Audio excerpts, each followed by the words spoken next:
Hello, and welcome to our fourth conversation in our Insightful Leaders series. I'm Joan O'Connor, and I am Head of Leadership Practice for 1080. Today, to talk to me about this really important topic, I am delighted to welcome Louise Ward, who is the Chief Operating Officer for Maggies, a charity that supports all individuals through their centres who are suffering with or dealing with cancer. Louise, as I say, I'm really delighted to have you here. Let me hand over to you to introduce yourself and Maggies to us. Thanks, Joan, and to 1080 for inviting me along today to have this conversation. So, as Joan says, I'm Louise. I am the Chief Operating Officer at Maggies, and I've been there now for over 17 years, I think. Now I've been there, so a long time. So I've been through and seen much of what we're going to be talking about today, actually, over the years. And I've seen the charity grow from 7 Maggie centres to now 27, counting at the end of 2025. And so, as I say, I've lived and breathed loads of transitions and gone through lots of opportunities and exciting challenges along the way. So just if I may take a minute, Joan, just to talk a little bit about Maggies and what we do. So Maggies is a cancer charity, and we provide support for people with cancer and their families on NHS cancer sites, and so in the major cancer centres, in architecturally designed spaces, and the support is provided by cancer experts, and our centres are for anybody affected with a cancer diagnosis. 2026 is quite an important year, a significant year for Maggies. It's our 30th year as an organisation, and I think we've been doing a lot of reflecting really on the last 3 decades really of delivering cancer support for people and being at the forefront of the delivery of cancer support and care. And in that time, we've supported over 4 million people. And I think the other key thing we've been reflecting on is that the kindness of our supporters, through their guidance, through their generosity. And that's the reason why Maggies is here today, why it'll be here tomorrow, and also why it will be here always, so that we can be there to support people in what can be some of the most challenging things that people face within their lives. By the end of 2026, our ambition is, or we're on track to have 30 Maggie centres in the UK, and we'll be making fantastic progress towards our overall vision, which is to be at all 60 major cancer centres in the UK, so that anybody living with a diagnosis of cancer and their families can have access to the support nearby where they live. So thanks, Joan, again for having me today, and also for allowing me to share a little bit about obviously Maggies and the work that we do. No, I thank you for being here, and thank you to Maggies, everybody who is involved and works with Maggies for the work that you do, because it is so important and so helpful to everybody. So thank you. I was just reflecting on what you said in your introduction, Louise. So before we dive completely into the conversation that we were talking about having, you talked about, it's the 30 years. And I was just thinking, my goodness, what long-term vision was needed back 30 years ago when it first started. So clearly at that point, I know possibly a conversation for another day, but feel free to bring that in. I'm thinking, I wonder what the thoughts were back then about where they would be in 30 years' time. So it's quite an amazing journey. Yeah, it is. And it's interesting you say that, because right back in the beginning, I think, the needs of people with cancer, Maggie herself, Maggie Keswick-Jenks, she really believed about the fact that people shouldn't lose the joy of living in the fear of dying. And the view was to have this space where her family, herself could go and really get support, so that they could find a different space from the hospital. And at that point, the vision really was about one centre. And of course, actually, the centre itself, it became such an important part of working alongside the hospital at Edinburgh. And Dame Laura Lee, who's our chief executive, she was the first centre head of Maggies. And I think, the success of that centre, the impact of the care and support that was provided, meant that other parts of Scotland started to become interested in the model, and then that's where it grew and grew. But that idea of people not losing the joy of living in the fear of dying is the foundation of what we do. And people with cancer and their families are the heart of everything and every decision that we make at Maggies. And so that's been the longevity, that vision is still there very much in what we do today.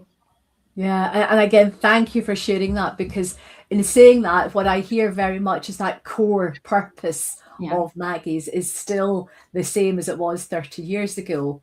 And I'm guessing that's what's allowed both you as an organisation to focus on the long-term vision as well as the evolving vision. So from the vision of one centre to where you are now of 30, that shows you how focus on that long-term vision, but also recognizing how things change and evolve as time goes on and as people engage with the service.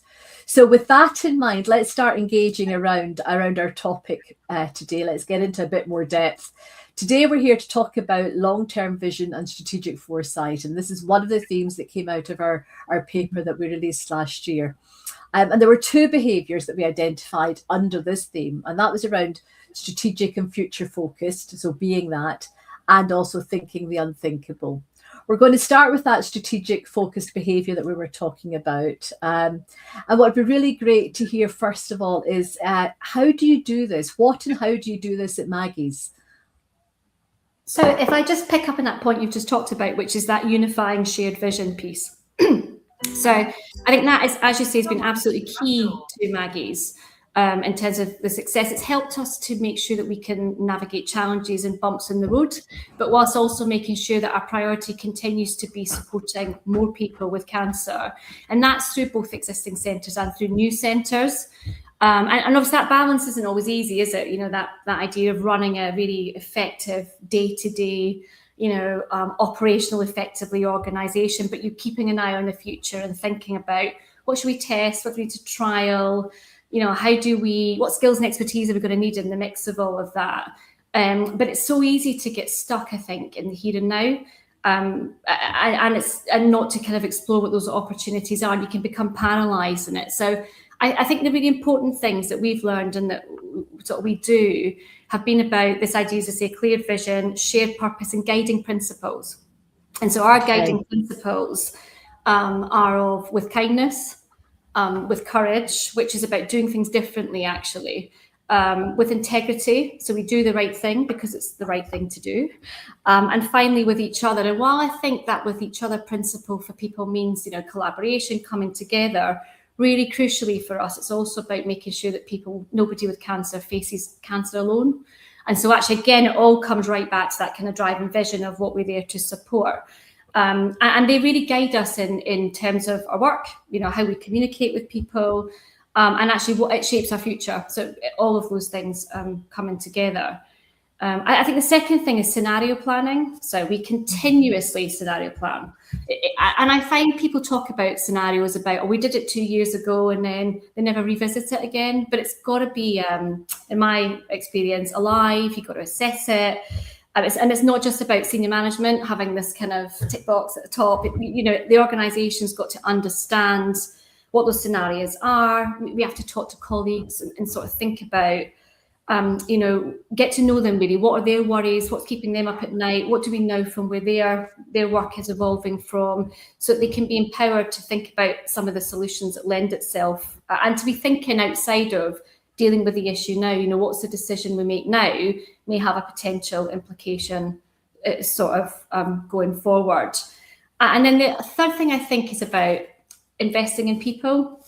People are our biggest assets really in organisations, aren't they? So even in a challenging environment, if organisations need to grow, you need new skills. You need to think about what are the skills that we need today, do our people need for tomorrow? And so actually making sure that we at Maggies, we continually invest in people to understand, how do we make sure we're still going to stay at the forefront of cancer care, for example? What do our staff need to know? How do we keep them at the forefront of that experience, and partnerships? Think about developing meaningful partnerships. Let's not duplicate work, but let's think about what's needed and the role that we need to play in that environment. And then finally, good data and insight, make good decisions. Help you to look at the trends. What are we seeing? What's coming down the road, and how can we best sort of respond to it? So that's the sort of key things I think from Great. Maggie's perspective. Fantastic. And again, thanks for sharing those themes. What I'd like to do is maybe get into some of them a little bit more depth now. And as we do that, you said, it's so easy to get stuck in the here and now. So I'm wondering about, what do? You've got all these things that you're looking to do, and there was a lot there. Yeah. But can you tell us something around how you either catch it when you do get stuck in the here and now? And I'm thinking sort of through the organization. Yeah. What is it that you do to not get stuck in the here and now and keep an eye on some of these other things that are important for the future? Yeah. So I think, we talk about horizon scanners and what's coming down the road. So part of that's about who are we talking to, who are we networking with? What are we hearing on the ground from our centre heads who are working in the field of cancer? In terms of, so we've got quite a flat leadership structure at Maggies, as you're sort of aware of, Joan, in terms of, so that allows myself, the chief executive, to really be listening to what our centre heads are telling us about what they're hearing and going on about, in terms of the environment within which we're operating in. We also we try to give people a sense of responsibility, accountability in terms of being curious. So give people the permission to try things, to give things a go. And even if it goes wrong, it sort of creates that sense of a kind of environment where people can learn, and therefore we're testing things that may be more beneficial further down the road. So thinking about our sort of programme of cancer support, we're looking to see how can we deliver programmes differently to adapt to the needs of what we're seeing. So ensuring there's access for people in different situations might mean that we do some of our support online, or it might well be that actually we need to look at extending our working hours, or it might mean that we've got to train people, develop people's skill sets in areas like bereavement, or what those sort of areas might be, or indeed leadership, thinking about what the leadership skills are that are going to be further down the road.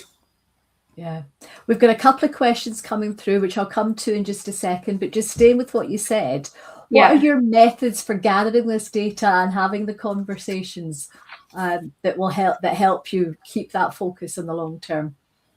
Yeah, so we're a really relational organisation, and so we do a lot of conversations, a lot of discussions. We place huge value, I think, on the people we support. But one of the key things we do, actually, so we do all the general stuff that you do, pulse surveys, exit interviews, staff conversations. But one of the key things we do is that our chief executive, Laura Lee, she will have a supper and or a lunch with every one of our Maggies centres and our offices across the organisation. And that allows us to hear directly from our colleagues, but it also helps us to talk to them about some of the things that are coming down the road, and to have a kind of conversation about what some of those solutions might be, about how we might address those as an organisation, or what's important. We talked to lots of different experts in the sectors, a variety of different sectors, really. We've got a really good board and volunteer leadership. The other thing we've got, which is you'll see in every single one of our Maggies centres, is a kitchen table, and you sat at our kitchen table. I've sat at your kitchen table. I love your kitchen table. Yeah, and it's fab because it's a space where actually people come together. It's a sense of community, and you in the centres, it's encouraging people with cancer obviously to come together. But in our office locations, it means that every day you're sitting with people from different functions of the organisation. We're thinking about how we can better, you're listening to some of the conversations that are going on. That helps me to pick up bits of, that's an interesting topic. Can we just explore that a little bit further? So that's a really good way for us to get to know our people. And then we'll bring groups of people together to focus on sort of specific things maybe that's arisen. So more recently, this year, we've got to focus on the older adult, for those over 75s. And we'll bring people from around the organisation to explore a little bit about how we do that, what the external data is telling us. So a good combination, really, of things.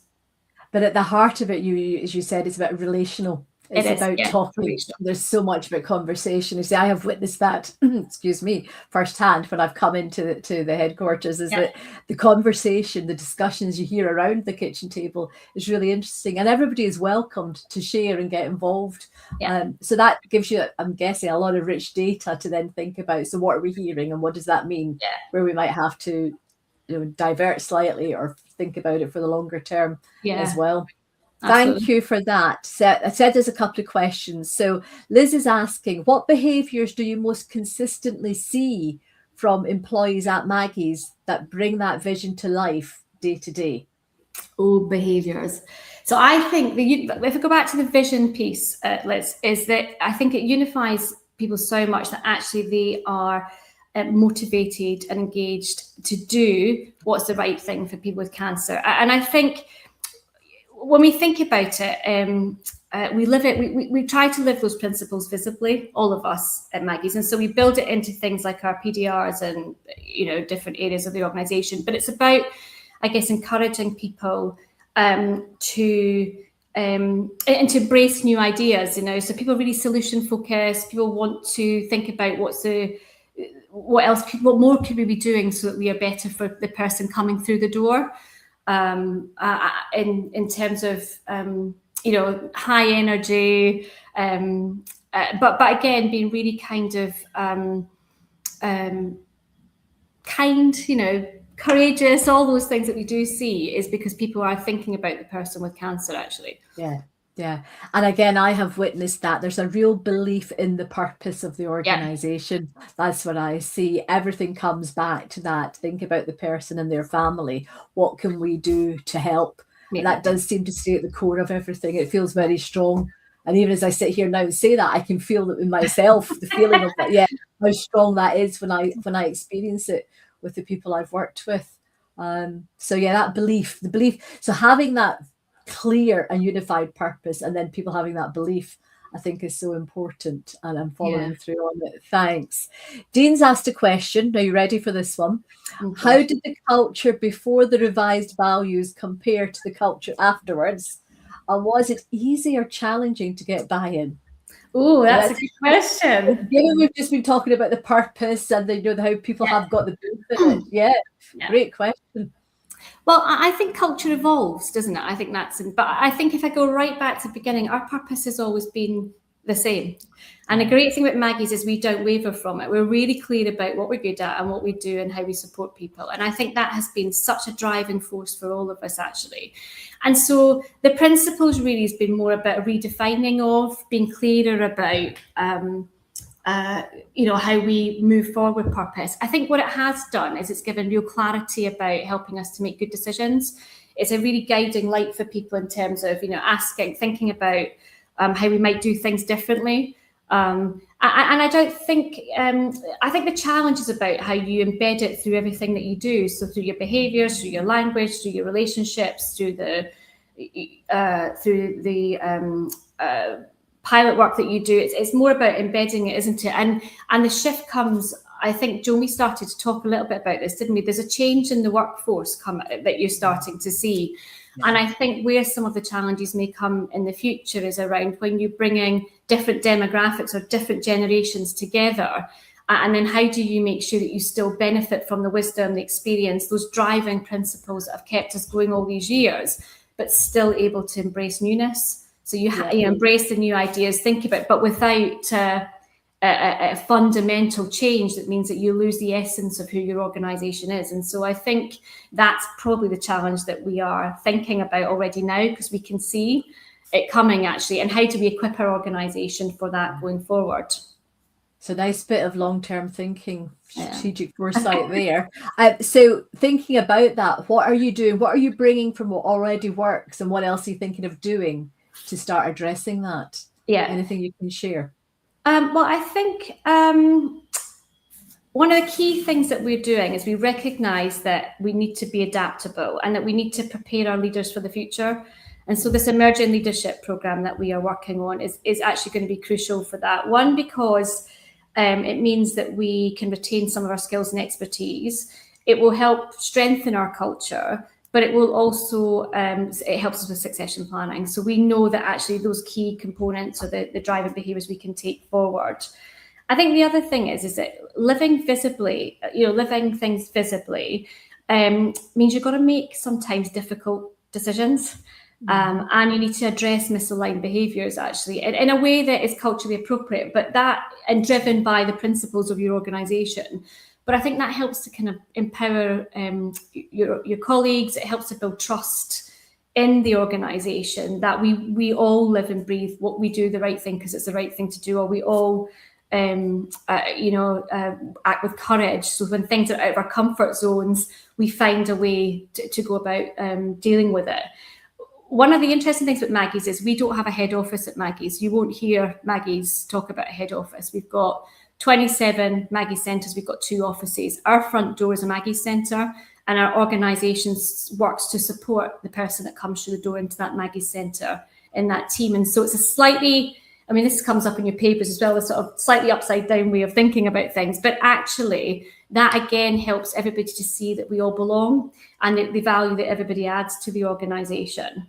And so I think that is that's been quite important actually for us in terms of being able to grow actually and to move forward with our kind of vision.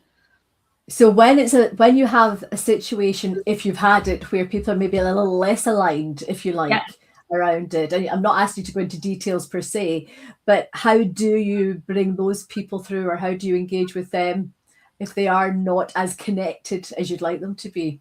Yes, I think it's finding ways to engage them in pieces of work that will mean that there's an authentic way that they feel connected to that area or that principle.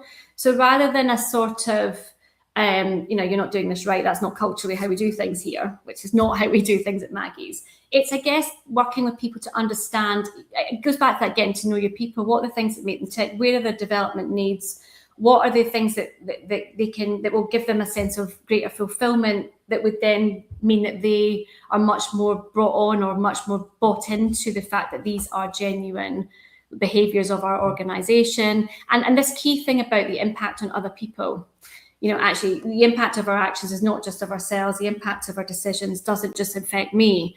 It affects everybody, and it affects the person with cancer coming through the door, which could be somebody in my own family, for example. And so we all want in Maggies to make sure that experience of the person coming through the door is the best it could be, because 1 in 2 of us will have a diagnosis of cancer in our lifetime. And so so it's just, I guess it's that sort of space really. And what I'm hearing there, it's about the connecting of the threads, I will call it. Yeah. So that piece about whatever any one person does here, it has the effect on the person walking through the door or their family member. And it sounds like it's about helping everybody remember that, coming back to the unified purpose again around, and that word about impact is so important.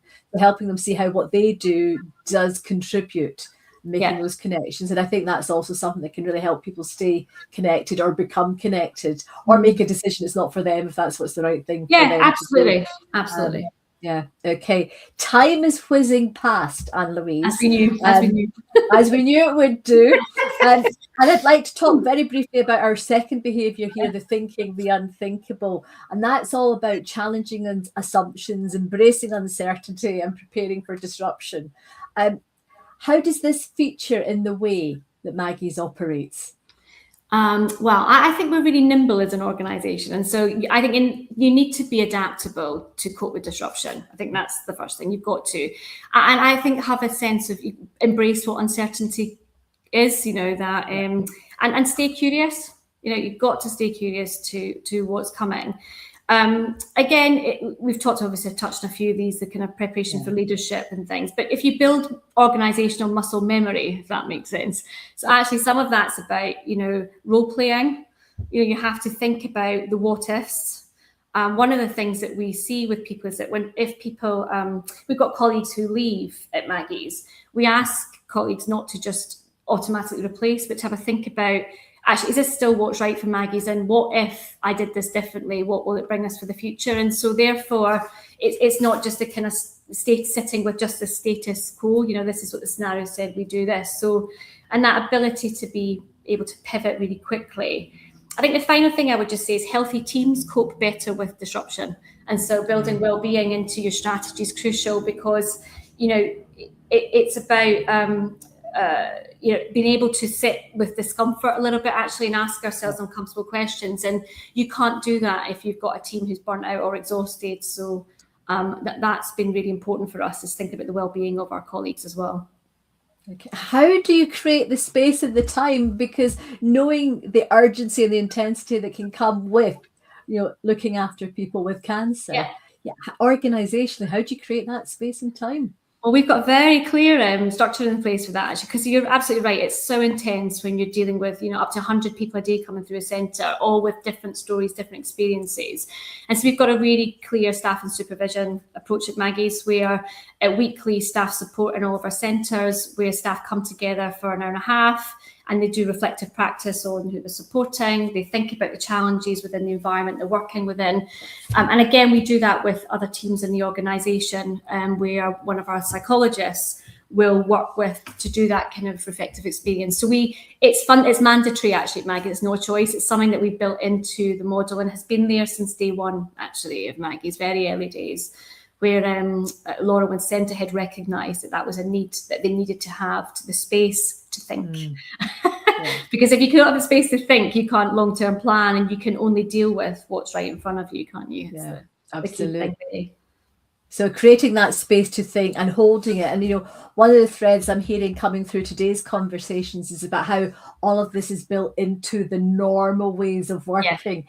It's not like episodic events. It's about, this is the way we operate, and we do create the space and time, and we're continually having the what if conversations or the scenario planning alongside dealing with everything that's going on at the same time. Am I hearing? Absolutely. Always do. Okay, so in our last few minutes, I'd like to broaden it out away from Maggie's for a second, and thinking about the charity sector as a whole, if you like. What do you see as the most significant opportunities and challenges for the charity sector in the foreseeable future? Yeah, well, there's a few, but I'll just talk about two, I think, just in essence of time. But I think the economy is challenging. Everyone knows the economy is challenging. So financial instability, and I think donor unpredictability, I think that's a challenge for the charity sector. And so really it's about how we can diversify our income, how we can build donor trust through really clearly demonstrating impact, data-driven outcomes. That's going to be crucial, I think, going forward.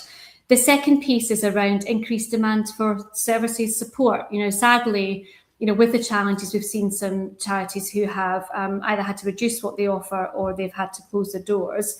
And so we can't turn the tap off. When you open, like Maggies has got just come in, you can't turn the tap off. And so therefore you have to think really creatively about the opportunities and things that you can do to create capacity. And whether that's bringing technology in, whether that's looking at digital solutions, looking at investing in donor education or legacy programs, and cross-sector partnerships. But I think there's loads of opportunity in all of those spaces really to help, I think, overcome some of those challenges that charities are facing. And again, it comes back to, you've got to keep that idea and having these conversations, keep thinking to the future, keep thinking about what is needed and how it's going to happen. Stay curious. So with that, there's another question here about what advice would you give to an organisation that is struggling to define their culture, vision and values, or struggles with consistency? What would I give advice struggling to define? I think go right back to the root of why you're there. What is it that you do, and stay true to what you do, you say you do in the tin. Go right back, and then from there, I think that it's much easier to then define what are the behaviours, what are the cultures, what are the principles about how that is being delivered. And then consistency is really about, you just have to keep embedding it in everything. You have to talk about it all the time. You have to find ways to bring people together to explore what it means for them as individuals and what it means for the organisation. Because I think if you can apply it to the organisation, it's much easier to live it and lead by example in leadership. You have to live them visibly, live and breathe them, not just stick them on a bit of paper. Posters don't work. People don't need posters. They need examples of how to embed it in their day-to-day work. Yeah. And it's creating those habits. I used that phrase earlier, but there's definitely something about creating the habits around the living and breathing of it. Okay, so finally, what words of wisdom, building on what you were just saying there, but what words of wisdom would you like to leave our audience with today? Okay, so keeping with the theme of the long-term strategic planning piece, I think the important thing is to do the work today that makes tomorrow easier, cheaper, more impactful. And a little thing I like to say is, short-term strategy will keep your organization alive. Long-term strategy will make sure that your organization matters, and you need both of them.